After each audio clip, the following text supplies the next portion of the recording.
El sancocho de hoy está exquisito, tiene periodismo de todos los sabores y va sazonado con ética e investigación. Su creadora es una gran mujer, una de las actuales coordinadoras del consultorio ético de la Fundación Gabo.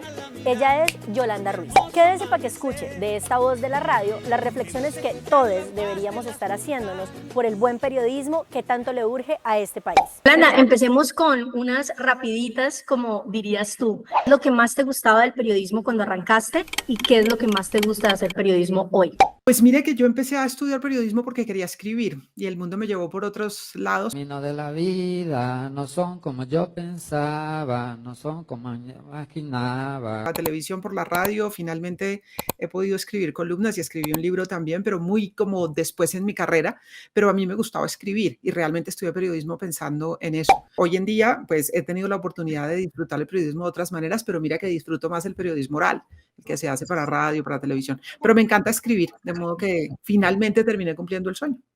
Lo logró, señor. Digamos un poquito con Pasto, Yolanda, ¿cuy asado o sancocho santandereano? Las dos, y tú sabes que yo tengo raíces santandereanas también. Mi mamá es de Pasto, yo nací en Pasto, pero mi papá era santandereano. Entonces tengo de todas maneras herencia de las dos regiones, mírate cómo es, y pues disfruto por supuesto el cuy, aunque no es el plato que más me gusta de Pasto, prefiero el frito. Y de Santander, obviamente, pues muchas cosas ricas también, pero el sancocho me encanta. Si tuvieras que escoger, Yolanda, a 5 personas vivas o que ya no están y no nos acompañan para invitarlos a que disfrutaras un sancocho, un frito, ¿qué personas escogerías? Difícil, ¿no? Es una pregunta difícil. Yo digo que los periodistas hacemos esas preguntas rápidamente, como si las tuviéramos, como si la persona las tuviera en la cabeza y no las tengo. No, no, no, no, no, no, no, no, no, no, no. Bueno, sí. Sabes que no pienso mucho en personas muertas, pero obviamente uno disfrutaría, como soy gran lectora, disfrutaría de pronto de poder conversar con escritores, ¿no? O sea, de tener la oportunidad de conversar con Gabo. Alguna vez tuve la oportunidad de participar en una conversación con él, pero tener la posibilidad, por ejemplo, de hablar con un Gabo, con otros escritores, con pensadores, me parece interesante, con personajes de la historia, ¿no? Con un Bolívar, siempre me parece que sería interesante tener la posibilidad de hablar con un Jesús que nos hablara de cuáles fueron sus reales enseñanzas, qué fue lo que dijo, su teoría del amor, en fin. Un poquito variopinto, atravesado en la historia, pero es un poco lo que yo digo, como de todo. ¿Qué tiene la Yolanda de hoy de sus padres, de alguna enseñanza que le haya dado? Yo soy muy formada por mi mamá, básicamente, que es una mujer muy fuerte, es una mujer muy inteligente, además brillante, y que estuvo pues al frente de una familia numerosa. Fuimos 7 hijos y no se me olvida nunca la enseñanza de ella hacia las mujeres. Fuimos 4 hombres y 3 mujeres y ella era muy insistente con las mujeres: estudien, estudien, estudien. Mamá siempre me decía que estudiar todo asegura. Sean independientes para que no tengan que depender de un hombre, y eso se nos caló a las 3 mujeres muchísimo. Y lo tengo, es decir, ese llamado de mi mamá a ser independiente y el llamado de mi mamá a tener siempre un comportamiento transparente y ético. Me decía que pueda mirar a sus hijos a los ojos sin tener ninguna vergüenza. Y yo creo que de allí me viene como un fundamentalismo en términos éticos que tengo por allí. Tuviéramos que musicalizar esta entrevista, 3 canciones que tal vez escogerías. A mí me encanta la de Celedón, la que canta Celedón, qué bonita es esta vida. El primer traguito de café. Porque me llena un poquitico de entusiasmo cuando estoy así down. Hoy estoy down, pero yo sé que mañana será más bonito. Yo digo que hablaba de canciones de autoayuda, o sea, de esas que te suben un poquitico el espíritu, y esa es una de ellas sin duda. Me gusta la música para bailar, dijéramos, me gusta un Marc Anthony, me gusta un Carlos Vives. Esa música para mí es como un poquito de banda sonora. Soy de balada también, es decir, de música de plancha. Pero últimamente he venido variando en gustos musicales de todo tipo, pero la verdad, no oigo mucha música. Hoy en día estoy oyendo más podcasts, audiolibros y demás, pero mi banda sonora, si se quiere, lo podemos decir así, pasa un poco por la música, por el vallenato, la música para bailar, la música de plancha. Alicia, Alicia dorada. Recuerdo todo mi barra. De tantos años y de tantas luchas, seguir haciendo periodismo. Porque es mi pasión, es lo que yo soy realmente. Me encanta el periodismo, me encanta. Lo que te digo, yo estudié porque quería ser escritora y escribo. En este momento hago columnas para El País, el periódico El País en su edición en América y para El Espectador. Pero yo creo que el periodismo es una manera de relacionarse con el mundo, es una manera de entender la realidad, es una manera de ayudar a entender la realidad, que es lo que yo creo del periodismo. Y sí creo que más allá de un oficio, dijéramos, es una vocación, es una pasión. Quienes creemos que el periodismo es un servicio social, pues no dejamos de hacerlo de una u otra manera, permanentemente. Y yo aspiro a seguir haciéndolo todavía durante varios años. Todavía las mujeres les cuesta y nos cuesta ejercer el periodismo. Y seguramente décadas atrás pues era mucho más jodido. ¿Cómo fue en tu caso, Yolanda? ¿Cómo fue hacer como mujer, iniciar hace tantos años a hacer periodismo? Pues mira que yo durante un tiempo dije que yo no había tenido ninguna dificultad para ejercer el periodismo siendo mujer durante un tiempo, pero luego empecé a mirar para atrás y me di cuenta que claro que había obstáculos que se habían sorteado. Lo que pasa es que nos parecía natural. Es decir, nos parecía natural que si tú acudías a una entrevista te miraran de arriba abajo, haciendo como, no preguntándote lo que tú sabes, sino mirándote como tú luces, a ver si era conveniente o no. Eso nos parecía normal. Nos parecía normal que un profesor o un jefe tuvieran insinuaciones y más allá de insinuaciones, situaciones reales que me tocó vivir a mí de acoso sexual. Y eso como que apenas pasando el tiempo me di cuenta yo de que no, venga, sí, es que sí tuve problemas y serios, pero además hasta hace relativamente poco, cuando estaba trabajando en una gran cadena radial, pues me pagaban menos que a los hombres, entonces, que habían ocupado cargos iguales o cargos similares. Entonces, sí, hay dificultades de todo tipo, desde el acoso hasta el menor pago, pasando por mil cosas, la estigmatización de que si una mujer toma una decisión, de que si una mujer se enfrenta a decisiones que están tomando otros, contradice, eventualmente la llaman histérica, pero si es un hombre de carácter, todas estas cosas. No ha sido fácil realmente, pero imagínate, al comienzo yo sentía que no, eso es así, es parte de lo que tenemos que superar las mujeres que llegamos a una sala de redacción, eso es así, te acosan, te dicen, no es así, no está bien, pero lo descubrí después. Hablemos un poquito, digamos, del periodismo ya, digamos, hoy y puntualmente en Colombia. Se enseñaba mucho y todavía sé que se enseña que el periodista nunca debe ser la noticia, pero con redes sociales esto ha venido cambiando y un buen periodista termina siendo casi que una marca, una garantía para sus audiencias. ¿Cómo crees tú que ese trabajo independiente está resignificando el papel de los medios de comunicación?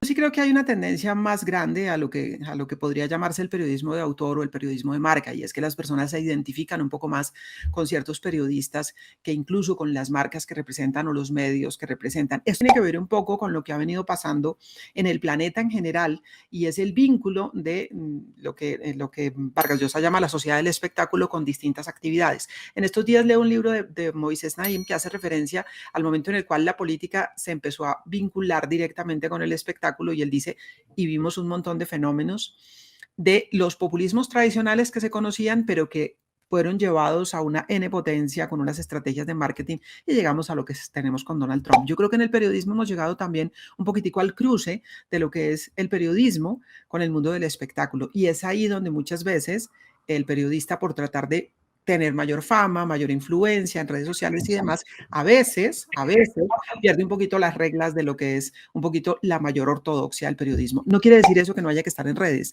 o que no haya que entender el mercado de las redes, por supuesto que hay que entenderlo, pero yo siempre insisto en que hay que apegarse mucho a lo que son las reglas fundamentales de la ética periodística. Si logramos hacer eso, incursionamos en las redes sociales, en el mundo digital, pero sin perder el norte. Yo pienso que ese cruce, ¿sí?, del negocio del espectáculo con el periodismo a veces tiene consecuencias que son preocupantes. Yolanda, hay una frase que te he escuchado en un par de entrevistas que me ha gustado mucho, y es que dices que cuando dejen de creernos a los periodistas, dejaremos de existir. Y tú has pertenecido a lo que hay una parte de la sociedad denomina como medios hegemónicos, que para muchos ha perdido legitimidad por muchas razones, seguramente por las líneas editoriales que manejan, por los grupos económicos o dueños que hay detrás, ¿Qué reflexión, Yolanda, tú crees que se ha hecho en las mesas de trabajo, en las salas de redacción sobre esa crítica que hacen algunos colombianos? Yo soy una convencida de que hay buen periodismo en todas partes y que hay colegas, hay periodistas, hay reporteros haciendo bien la tarea en todas partes, en los grandes medios de comunicación, en los medios más pequeños, en los medios nativos digitales, en aquellos emprendimientos que están haciendo los periodistas individualmente o en pequeños grupos, que por cierto, yo creo que hay una proliferación súper interesante de alternativas para la gente. Es decir, yo creo que estamos viviendo una doble realidad. Por una parte, sí hay un cambio trascendental en los medios, pero al mismo tiempo hay una explosión y una posibilidad inmensa de acceso a medios distintos y a posibilidades distintas. Y creo que se puede hacer buen periodismo en los pequeños medios, en los grandes medios. Pero sí creo también que colectivamente, como gremio, tenemos que hacer una reflexión sobre cómo estamos haciendo el trabajo. Y evidentemente que en este oficio hay, como en todos los oficios, gente que hace bien la tarea, gente que hace mal la tarea, gente que busca lo que no debería buscar, porque en esencia, yo insisto, el periodismo es un servicio público y nos deberíamos concentrar en hacer ese servicio como nos corresponde. Pero no, si estamos en la búsqueda de clic, en la búsqueda de rating, en la búsqueda de dinero, pues obviamente que eso tuerce las cosas.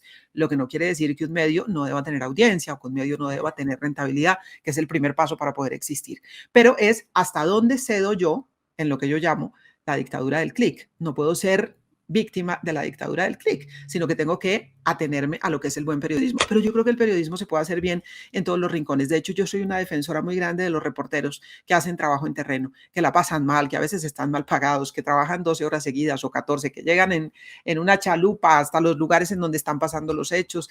En fin, yo creo que hay un esfuerzo muy grande de periodistas, de reporteros, sobre todo los reporteros de a pie, y que nos hace falta colectivamente como gremio, discutir qué estamos haciendo, pero también le hace falta a la sociedad discutir qué tipo de periodismo está generando, cuál es el que la persona cuando hace clic está viendo, cuál es el que está compartiendo, en dónde los anunciantes están poniendo sus anuncios, qué decisiones están tomando los empresarios dueños de los medios de comunicación. Creo que es un asunto colectivo, pero siempre el agua sucia nos cae a los periodistas.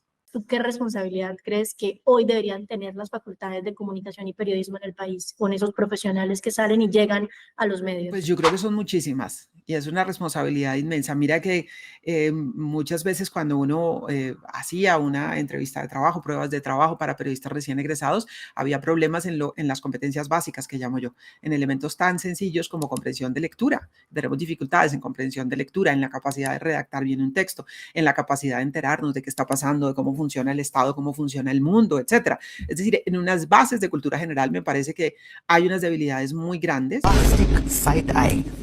Criminal offensive side-eye. Hay más facilidad en que un joven salga con competencias técnicas para manejar herramientas que con competencias de fondo. Entonces yo sí creo que allí hay un elemento, pero adicionalmente yo creo que la academia, no solamente en las facultades de comunicación, sino en general la academia, tiene una tarea inmensa en el momento que estamos viviendo. Hay una crisis de confianza en las instituciones democráticas, no solamente en el periodismo. Ojo, hay una crisis de confianza en las instituciones democráticas. Una de esas instituciones es el periodismo, pero en esa crisis de confianza necesitamos a la academia abriendo debates, ayudando a entender. Necesitamos que la academia ayude a formar jóvenes con pensamiento más crítico. En un momento en que el pensamiento fundamentalista, que está generando polarización en el mundo, eso no es solo en Colombia, el pensamiento fundamentalista ese de blanco y negro, ese que invita a cancelar al que piensa distinto, en el momento en que está pasando eso en el planeta, las academias, que son por esencia, el escenario natural para la diversidad de pensamiento, deberían contribuir mucho más. De periodismo, tú tuvieras que darle un kit de claves para hacer buen periodismo, esas cosas que no se le deberían olvidar, tal vez, ¿qué cosas le mencionarías? Pues mira que yo tengo una cosa que se llama kit ético de emergencia para periodistas. Tengo un video que tengo por allí en mi canal de YouTube, que es Yolanda Ruiz Periodista, donde tengo varios videos sobre periodismo por si les interesa. Y allí pues hay algunos elementos esenciales, como lo primero, entender que somos un servicio público, evidentemente que nos debemos a la sociedad, no podemos mentir deliberadamente. Tenemos que buscar la verdad. Y digo deliberadamente porque a veces nos usan para meter información falsa. Es decir, si una fuente te miente, tú confías en esa fuente y publicas la información, pues mientes, pero no deliberadamente. Pero lo que no podemos es saber que hay una información falsa y publicarla. No tergiversar, lo que significa dar contexto. Dudar, hay que dudar de toda fuente. Nadie filtra una información por amor a la verdad. Todo el que filtra tiene también un interés. Entonces dudemos de todas las fuentes, incluso y sobre todo de las fuentes oficiales, pero hay que dudar de todos, de las oficiales, de las no oficiales. Me parece que ahí es clave, contrastar fuentes. Hay unos elementos claves del periodismo que son esos. ¿Sí? Tomar distancia de las fuentes, contrastar las fuentes, dudar de todo y de todos. Esa es, dijéramos que una máxima del periodista que yo creo que debería tener como su santo de cabecera a Santo Tomás para buscar más. Cuando el periodista duda, busca más. Y no sacar de contexto. Tú sabes que creo yo hoy que es más fácil desmentir una noticia plenamente falsa que desmentir una información tergiversada que tiene un pedazo de verdad. Ese es el mayor problema con el que estamos batallando hoy, la falta de contexto. Cuando tú sacas 15 segundos de un video, no sabes qué pasó antes, no sabes qué pasó después, no sabes qué ocurrió y le das tu propia interpretación. Cuando tú titulas algo que parece que es la realidad porque viene de algo que efectivamente pasó, pero el titular no se corresponde con lo que ocurrió, intenta desmentir esa información cuando tiene un pedacito de verdad, pero se saca de contexto. Yo creo que es uno de los mayores problemas. Por eso, la obligación del periodista es dar contexto. Para cerrar, tu libro, En el filo de la navaja, nos ha servido mucho para nuestras clases de periodismo acá en la UNAP, y sé que no solamente en la UNAP, sino en muchas universidades. ¿Pronto vendrán más publicaciones de ese tipo sabiendo que te gusta escribir? No lo sé. No tengo una que esté escribiendo en este momento. Estoy escribiendo como varias cosas, incluida también estoy haciendo alguna cercanía con la literatura, en fin, pero eso es de tiempo atrás. Pero no lo tengo como una prioridad en este momento, pero puede ser. Son tantas las historias, tantas las reflexiones sobre periodismo que de pronto puede ser. De hecho, tengo ganas, pero es el tiempo también, es el tiempo, ¿verdad? Hay que dedicarle tiempo al asunto, entonces no siempre hay. Pero ojalá, mientras tanto, ojalá lo puedan leer.